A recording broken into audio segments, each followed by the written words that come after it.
Let's start with the Cleveland Browns, where last night they had a chance to put their record over 500 for the first time since 2014, and it did not go well for Baker Mayfield and the Cleveland Browns. They got rolled last night by the 49ers. They drop it 31-3 on Monday Night Football, and Baker Mayfield's struggles are real. He continues to be ineffective at the quarterback spot. Last night, 8 for 22, 100 yards, 2 interceptions, and I'm not a Baker Mayfield hater. I'm not a guy that's going to call him Faker Mayfield or say that he was baking up turnovers all night last night. And yes, this Browns offensive line is atrocious. They're one of the worst offensive lines in the NFL. And last year, when Baker Mayfield led him to that 7-8-1 record, they had a great offensive line led by Zeitler. But John Dorsey, the Browns GM, he trades them away to the Giants, and you're seeing it rear its ugly head. Last year, he had more time to throw, could find passing lanes. This year, not so much. Last night, 4 big sacks, 42 yards, a lot of quarterback pressure, and he didn't have a lot of time. But it's really hard to sympathize with a guy like Baker Mayfield, a guy who has disrespected his opponents for years. And last night's latest example was with Richard Sherman. You don't mess with Richard Sherman. Everyone knows that at this point. You know how he went at it with Michael Crabtree. You try me with a sorry receiver like Crabtree, that's the result you're going to get. And Richard Sherman, he wasn't pulling any punches when it came to Baker Mayfield. Right after the game, he told NFL.com, quote, "What's amazing and annoying was him not shaking hands at the beginning. That's some college shit. It's ridiculous. We're all trying to get psyched up, but shaking hands with your opponent, that's NFL etiquette, and when you pull Bush League stuff, that's disrespectful to the game. And believe me, that's going to get us fired up. Respect the game. You can have rivals, but pay your respect in that moment, especially when you're young." He would go on to say, he hasn't earned anything in this league. How many games has he won? He's acting like he was the MVP last year. If Mahomes did that, it would be one thing, but he would never do that because he has too much respect for the game. And when you see a guy who doesn't, you humble him every chance you get because eventually he will have respect for this league or he'll be out of it.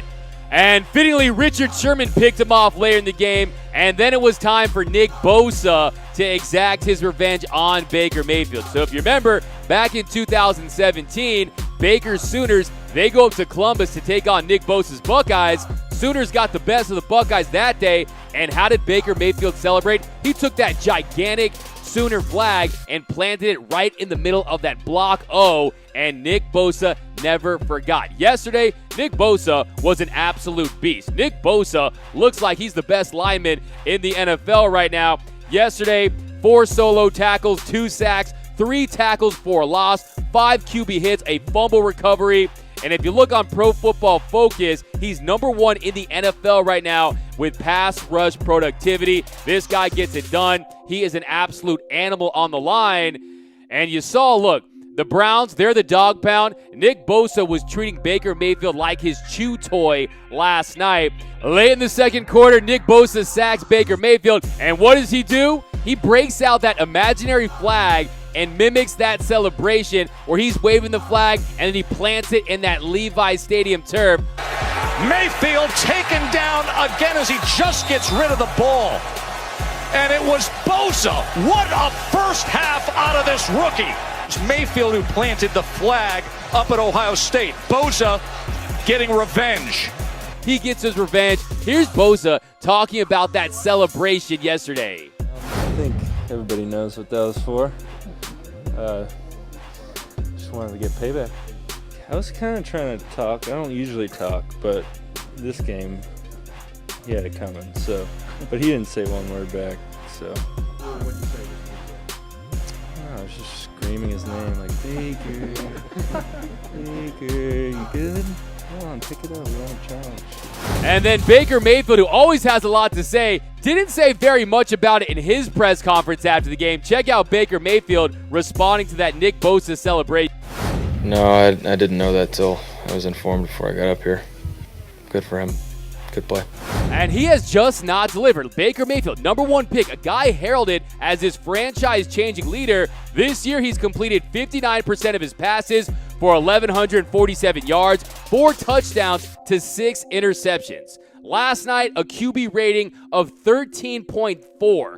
Last night, Odell Beckham, the receiver, had a 118.8 passer rating. That marks the second time this season that the receiver, Odell Beckham Jr., has a better passer rating than his quarterback, Baker Mayfield. Last night, a -2 in fantasy. So Baker Mayfield, he has to get it done. He's not a bust by any stretch. To me, he doesn't have an offensive line. They need to simplify that offense, get him to those quick reads, but he's very inaccurate at times. He's slow in his reads. He holds on the ball for way too long. And if you look, last night was a great example that if you're a 6-foot-tall quarterback, these offensive linemen, they're going 6'7", 6'8". If you are a 6-foot-tall quarterback, you better do something elite, something great. You better have that escapability and that big arm like Russell Wilson. You better have that pinpoint accuracy like Drew Brees. You better be lightning quick like Michael Vick. And that's why I never bought into the idea of him as a franchise-changing quarterback. I think he can be top 15 if he has a great offensive line. I think he's a gamer. But hey, he idolized Brett Favre growing up. If he stays in this league long enough and plays like this, he could match him in interceptions as the league leader in all-time interceptions. But the Browns, very unimpressive. They're not making the playoffs, and this hype machine needs to end on the Cleveland Browns.